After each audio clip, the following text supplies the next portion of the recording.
السلام عليكم ورحمة الله. أهلا بكم في قناة محمد صالح التعليمية. إن شاء الله بإذن الله هنبدأ النهاردة أولى حلقات في دورة بتعلم الإكسل.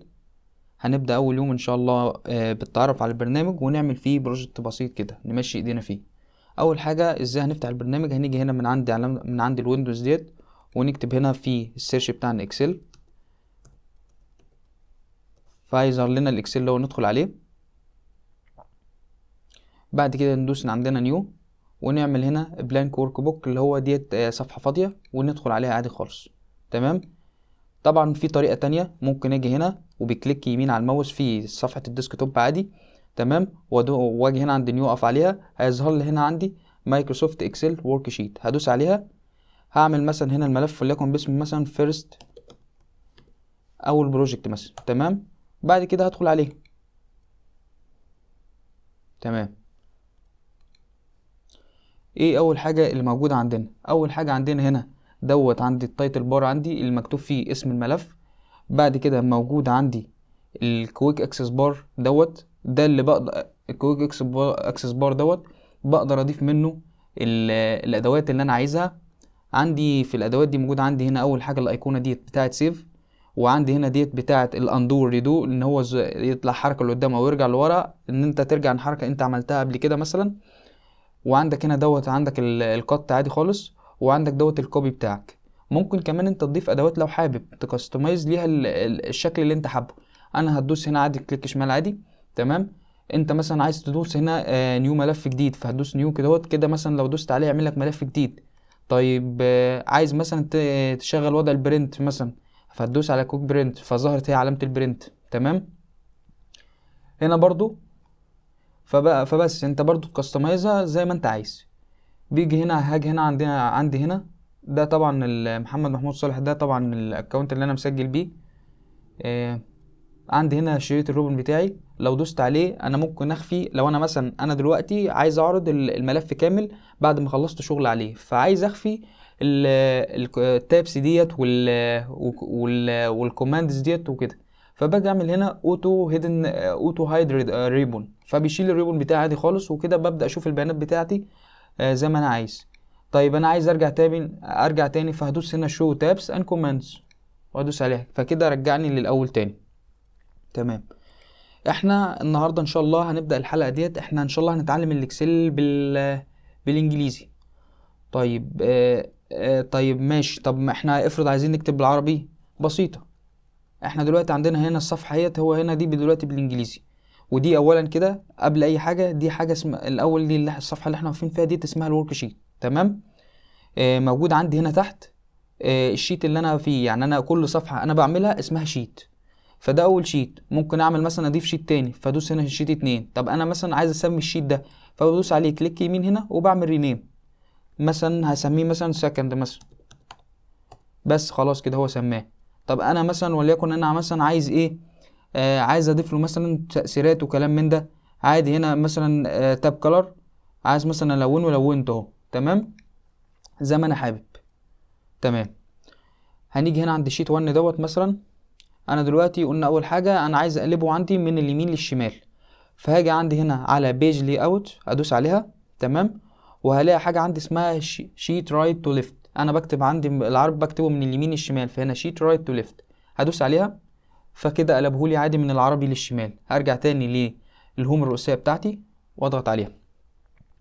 اول حاجه احنا لازم نفهم الشكل بيتكون من ايه. اول حاجه اللي انا واقف عليها دي كده اسمها ايه؟ دي بيسموها سيل. تمام. سيل خليه. الخليه دي بتتكون من ايه؟ بيبقى فيها حاجه اسمها كولوم اللي هو عمود، او رو اللي هو الصف. طب الكولوم فين؟ الكولوم اللي هو ده كله ده كده اسمه عمود كامل كده. تمام. طب الصف اللي هو ده كله ده كده اسمه صف. تمام. طيب اعرف اسم الخليه ازاي؟ باجي عندي هنا بلاقي هنا A1. A1 دي معناها ايه؟ انا العمود اللي انا واقف فيه اسمه ايه. تمام. فهو حط هنا الايه. طيب وهنا عندي بدأنا في اول صف اللي هو 1، فهنا عمل A1 فكده اسمها A1. طب انا مثلا جيت ليكن في الحته دي، فانا موجود دلوقتي فين؟ في العمود C. طب وهنا ده الصف الايه؟ الصف العاشر. تمام. فهمنا الموضوع. طيب انا عايز اعرف البتاعه دي الورك شيت ديت فيها كام سيل. عايز اعرف فيها كام صف وكام عمود. فبدوس عادي عندي خالص، بدوس على كنترول وسهم لتحت، فجابني هنا اخر السل اخرها 1,485,485,067. تمام. طيب عايز ارجع تاني لفوق، فادوس كنترول كنترول لفوق تاني، كنترول وسهم لفوق. طب عايز اشوف اليسار اخره كام، فبدوس كنترول وسهم لليسار، فكده جابني ليها. ارجع تاني كنترول وسهم لايه لليمين. تمام كده. تمام. هنبدأ بقى ان شاء الله كده. اول حاجة عندنا مثلا احنا دلوقتي هنستخدم البرنامج ده في ايه. هنبدأ مثلا بتدريب بسيط كده، بروجكت بسيط هنتكلم فيه ازاي نعمل مثلا جدول مصروفات شهرية. تمام. كلام جميل. يلا بينا نبدأ. اول حاجة مثلا هنا انا هدخل في اول خانة، مثلا انا عايز اول حاجة هنا احط قلب اول حاجة بالعربي المبلغ مثلا. اول حاجة هضيف المبلغ. تمام. تمام. انا ضفت المبلغ هنا، عايز ادخل على السل اللي جنبها، فهدوس ايه فانا ممكن عندي هنا ادوس سهم لليسار مثلا كده، او ممكن حاجه تاني ادوس على زرار تاب، فلو دوست على تاب هينقل لي للسل اللي بعدها. تمام كده ماشي. بعد كده انا عايز اضيف ايه، انا احط هنا النوع، بعد كده تاب تاني واضيف فيها البند، بعد كده تاب تاني واضيف فيها عندي التاريخ. تمام. تمام. انا دلوقتي في المبلغ، عايز انزل مثلا للسل اللي تحتها، ممكن ادوس عندي سهم لتحت، او ممكن حاجه تاني ان انا ادوس على انتر، فلو دوست على انتر هينزل لي السل اللي تحتها. يبقى تاني يبقى تاب بينقلك للسل اللي بعدها في نفس الصف بتاعي. اما عندي الانتر فبينقلك لصف تاني. تمام كده في نفس العمود. يبقى التاب بينقل في نفس الصف، اما الانتر بينقل في نفس العمود. كلام جميل. يلا بينا نكمل. اول حاجه عندي هنا المبلغ والنوع والبند. انا اول حاجه الحاجات ديت انا عايز اخليها في تيبل عادي، في جدول، ان انا بعد كده ابدا ادخل فيه الداتا بتاعتي. فبقوم كده بزر الماوس كده ساحب كده عليهم هم الكل. تمام. وسب بعمل كده سحب ليهم دراج كده اهوت، وبعد كده ادوس كليك شمال عشان خاطر يثبت. تمام. باجي هنا اول حاجه عندي انا دلوقتي عايز انظم ان هم يبقوا في الجدول، فباجي هنا عندي بعمل حاجه اسمها all borders. طيب انا اولا كده هنكبر بس الجدول بتاعنا مثلا كده بالمقاس ده كده حلو. تمام. بندوس على طول، بندوس كليك شمال كده بعد ما بنمسكه عشان يثبت. تمام. وهاجي هنا على الشريط اللي هو بوتن بوردرز، بدوس عليه. تمام. واجي هنا على حاجه اسمها اول بوردرز. اول بوردرز دي بتعمل ايه؟ دي بتعمل عندك هنا بتحدد التيبل بتاعك من كل الجهات، يمين شمال من النص من فوق لتحت من اليمين للشمال كده. انت ممكن تكستمايز عادي زي ما انت عايز. عندك هنا ممكن تخلي مثلا من تحت بس، ممكن من فوق بس، من اليمين من الشمال زي ما تحب. احنا هنخلينا اول بوردر عشان يبقى جدول كامل. تمام. فبقى الجدول هو عندي كامل. تمام. اول حاجه المبلغ ده وليكن مثلا عايز نبدأ نضيف لهم فونتات وكلام من ده، فبحدد عليهم كده مثلا زي ما انت حابب. عايزين نغير اول حاجة نوع الخط.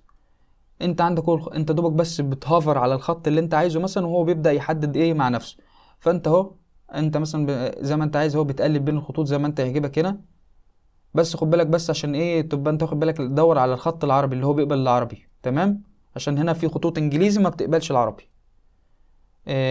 اقلب كده مثلا وليكن الخط ده عجبني فهنسيبه، المونو ده هنسيبه. كلام جميل. سيبنا الخط ده. وليكن مثلا انا عايز اضيف للصف، اضيف ليهم فونت، عايز اعبيهم بلون كده. هضيف مثلا اختار لون من هنا مثلا، وليكن مثلا اللون ده مثلا جميل مثلا. تمام. فضفته. طيب انا حاسس الخط مثلا ممكن انا احط لون تقيل مثلا، اعبيهم بلون تقيل فما اشوفش الكلام بعد كده، او الكلام يبهت شويه. فبعمل ايه عادي خالص، انا مثلا وليكن هنا اخليهم اول حاجه بولد اخلي الخط كده يبقى سميك شويه. تمام. لو انا عايز اكبر الخط، فباجي هنا عندك الايه الكبيره والايه الصغيره دي بتعمل ايه؟ دي وظيفتها ان هي بتكبر وتصغر الخط معايا. تمام. فدي كده بتزود اهي. نحددهم بس عشان احنا محددناش اهي. اهي بتكبر معايا اهي. تمام. طيب ماشي. لاحظ معايا هنا لما انا كبرت البتاع التاريخ ديت طلعت لبره شويه. طب اعمل ايه؟ هاجي ادوس هنا كده، هقف عند دي كده اهوت بالماوس كده اهوت، هتعمل علامه السهمين دول، هدوس عليها كده 2 كليك كده اهوت، هتقوم هي ظابطه بمقاس الكلمه نفسها. طيب انا وليكن انا مش عايز اظبطها كده، انا عايز مثلا المبلغ ده، عايز مثلا وليكن البند ده يكبر شويه، فهو اوسع كده، باجي اقف على المكان نفسه اهو تاني كده اهو، تاني اهو، انا هقف هنا اهو لحد ما الماوس يعمل كده، واقوم دايس عليه تكه تقيله كده كليك شمال، وبزود كده اهوت زي ما انا عايز. وانا عايز يوسع يمين ولا شمال، فانا وليكن هزود هنا، وبيظهر لي عندي هو الويتس بتاعه بالبيكسل كمان، وليكن مثلا انا كبرته كده تمام. فكده وسعت معايا زي ما انا عايز. عايز ارجعها تاني اهي، بدوس بس 2 كليك كده، فبتقوم هي الكاستمايز الويتس بتاعي على حسب الكلمه نفسها، على حجمها بالظبط. تمام، كلام جميل جدا. طيب انا الكلام ده مثلا انا عايز اغير لونه، اعمل ايه؟ هاجي هنا مثلا، هاجي هنا على حرف ال اللي تحته احمر ده، هختار اللون بتاعي. طبعا هو هنا بيظهر لك، طبعا انت جاست بس ان انت بتعمل هوفر على الكلمه نفسها فهي بتغير لك اللون. اختار هنا اللون اللي انا حابه مثلا، وليكن مثلا ايه لون حلو كده، نختار اللون ده ماشي تمام. اخترنا اللون هو زي ما احنا عايزين. طيب نبدأ اول حاجة كده، نبدأ ندخل البيانات بتاعتنا. تمام، وليكن مثلا انا المبلغ هنا اول حاجة هدوس هنا 3000، دخلنا مبلغ 3000، هدوس تاب عشان ينقل لي على اللي بعدها. تمام، النوع عندي هنا المبلغ دوت هيبقى نوعه ايه، وليكن المبلغ ده ثابت ماشي. تاب تاني عشان ننقل على اللي بعدها. البند دوت ايه، وليكن دوت هيبقى ايجار ماشي. طب التاريخ وليكن دوت مثلا في يوم 5/12/2008 مثلا ماشي، انتر. فكده كده يدخل بقى على السل اللي تحتها. طيب ركز معايا كده، لو انت دوست كده على 3000 دي، ايه اللي حصل عندك؟ هتيجي هنا فوق كده هتلاقي مكتوب جنرال.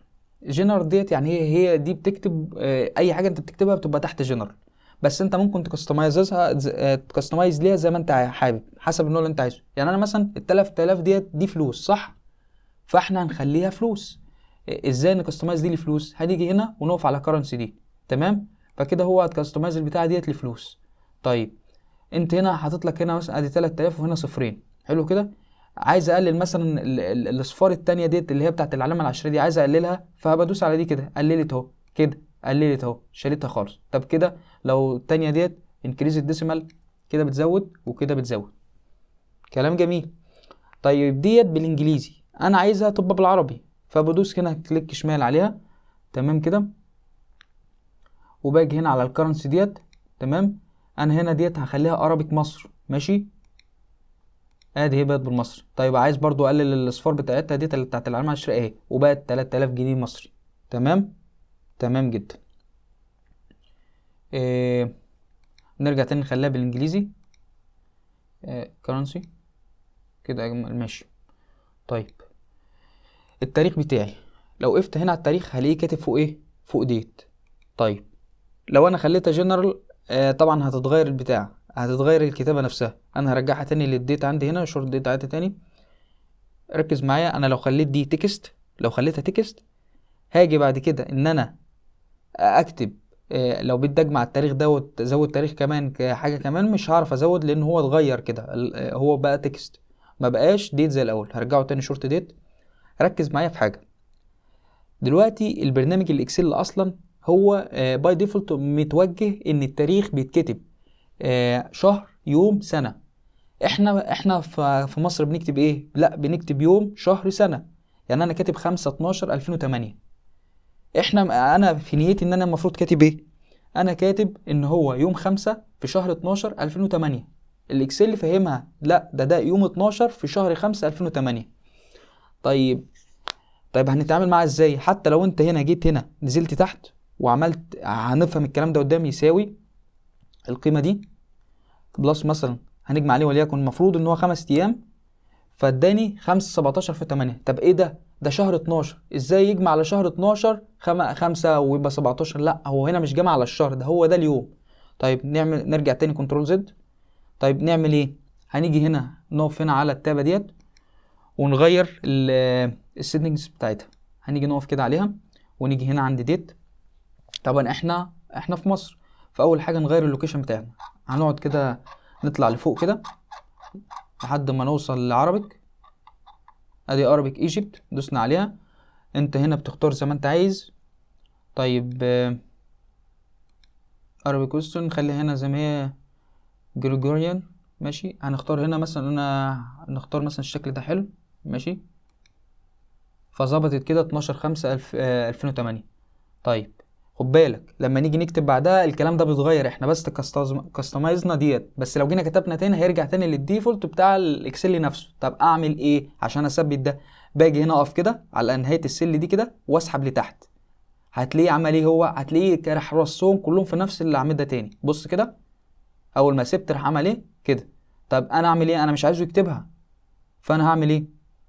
اقوم دايس على دي واقول له هنا في الفورماتنج كل دوت، هياخد بس الفورمات نفسه، السيتنج نفسه اللي متصمم عليها بس. تمام كده، فخلاص. طيب نيجي هنا مثلا وليكن التاريخ ده بيساوي مثلا التاريخ اللي انا كاتبه فوق ده زائد الخمسة، فاهو 17/5/2008 كده جمع ايه؟ كده جمع صح. يبقى كده هو اتصمم من التاريخ ان ده اول حاجه يوم شهر سنه. تمام كده، كلام جميل. طيب ركز معايا كده. الثابت دوت انا دي جايه في اول الخط، في اول التابه كده، في اول السل. طب انا عايزها تبقى متسنطره، فهاجي هنا ديت اسنطر هنا ديت. دي هنا هتسنطر اهوت كده في النص كده. نحدد كده تاني وتسنطر هنا كده. ركز معايا في حاجه، ان انت عندك هنا دي سنتر هنا، دي في النص الكلام، دي من في الاتجاه الافقي وهنا من الاتجاه الرأسي. حتى انت لو خدت بالك هنا دي لفوق ودي النص ودي لتحت، دي يبقى ديت بتعمل الاينمنت بس في الاتجاه الفيرتيكال اللي هو الاتجاه الايه العمودي الرأسي. اما ديت الشريط اللي تحت ده بيعمل الاينمنت بس في عندك في الصف نفسه يمين شمال وكده. كمان تمام. وبرده ديت هنخليها برده كده، ادي في النص من فوق ومن تحت، ومن اليمين والشمال بقت في النص، وكذلك ده وكذلك ده. ماشي، جميل جدا. نمسح بقى دي كده. حاجة كمان، انا مثلا عايز اعدل في اي خانة من دي، فبدوس عليها 2 كليك شمال كده، وبعد كده اقوم اعمل ايه؟ اغير زي ما انا عايز. مثلا انا خليت مثلا دي متغير اهي. طب عايز ارجع تاني ادي اهو، امسح كده تاني واكتب هنا ثابت زي ما كانت. تمام كده، ماشي.